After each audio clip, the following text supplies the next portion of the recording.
ni ba wani abu nace ba ko ba haka bane magana ce ta idan ka ga abu yi maka kai bayanin abun nan gunduwa filla abun nan yayi idan abu bai ba ka ce abu bai ba to yin ne yasa naga kin yi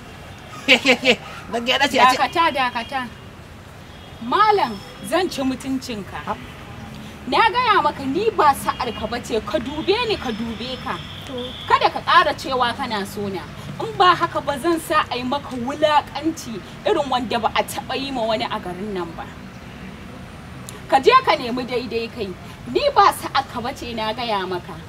idan ka ƙara furta kana sona wallahi motar 'yan sanda guda zan ɗauko su ci kuikuye ka su tafi da kai wallahi ba za a ƙara ganin ka ba sai na sa sun ɓoye ka kai ni da ina kallon ki gaba ɗaya har mun yi anko baki da ja ashe kawai yanzu ke matsalar ki kawai dan na sai na san ki bari dakata ka bari kalmar da na tsani ka furta min kenan cewa na san ki idan ka ce kana so na wani kululin bakin ciki ne yake zuwa kirji na ya tsaya to dan uban shi ibn diga bana in ji ya ce dam shi kululin kana wasa da ni ko ni kana hada ni ne kana wasa da ni ko to ban kaunaki yau alhamdulillah mummuna ko kai fa ga kanan mummuna me zubin tanki mummuna kawai ba komai a haka ganni ka ce kana so yar wahala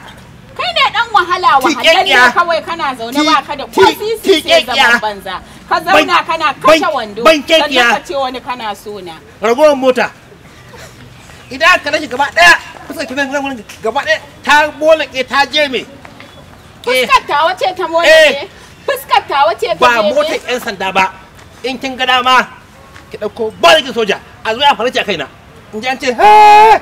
in gi down an sama da ni na san abin da zan yi ina zuwa in ka isa ka jira ni a nan wani kakka zo ko ina ba da wai ina jiran ki ga ma ki zo billahi ladi ki ga fitina ki ga hayaniya ki ga rigima ki ga tashin